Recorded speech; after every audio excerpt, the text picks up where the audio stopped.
What's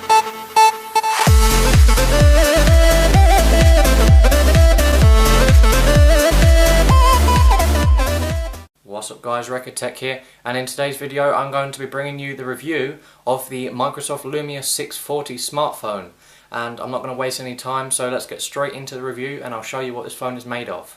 So let's start off with the operating system. Firstly, this phone runs Windows Phone 8.1 Update 2 and also has Lumia Denim inside as well.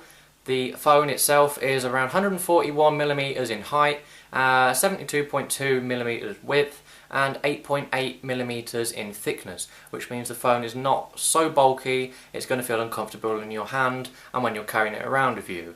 And of course, the minute you turn it on, you are going to see the 5-inch display right on the top, which is bigger than the 4.7-inch the iPhone 6 currently has, and this phone has a pixel density of around 294 pixels per inch, which means you're getting very good quality screen image. The phone has built-in 8GB of memory, 8GB of storage, and it has 1GB of RAM, which is not as high as certain phones these days, but for this phone 1GB of RAM will do it just fine. It has a maximum memory card size, SD card, of up to 128GB. This phone has a battery capacity of 2,500 mAh and a standby time of around 36 days.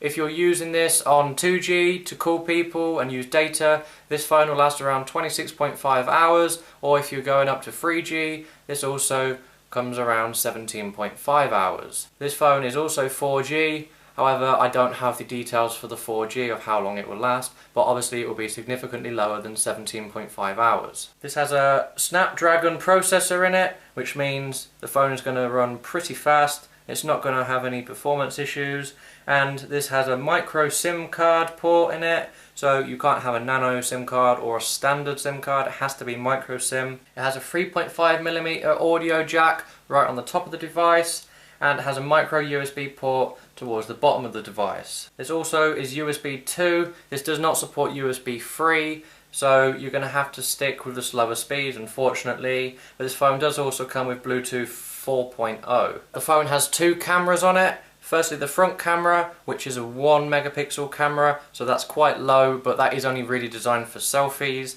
and low quality pictures, whereas the rear camera is 8 megapixels, and even 8 megapixels is higher than some phones these days, so you can't really knock that.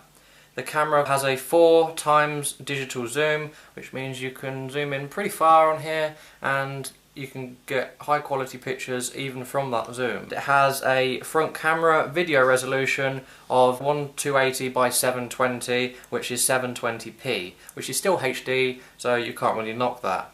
The main camera on the rear is 1080p, Full HD 1920 by 1080 recording. This phone, as I said before, comes with 8GB of data. However, you can only use 3.4GB of that due to system storage. However, if you want more apps on here, you want more files, more pictures, then of course you can upgrade with a micro SD card up to 128GB in size. And also, you can change where everything is stored on either the phone or the SD card straight from the storage settings on the phone itself. You can double tap the lock screen to show the unlock screen or press the lock button on the side.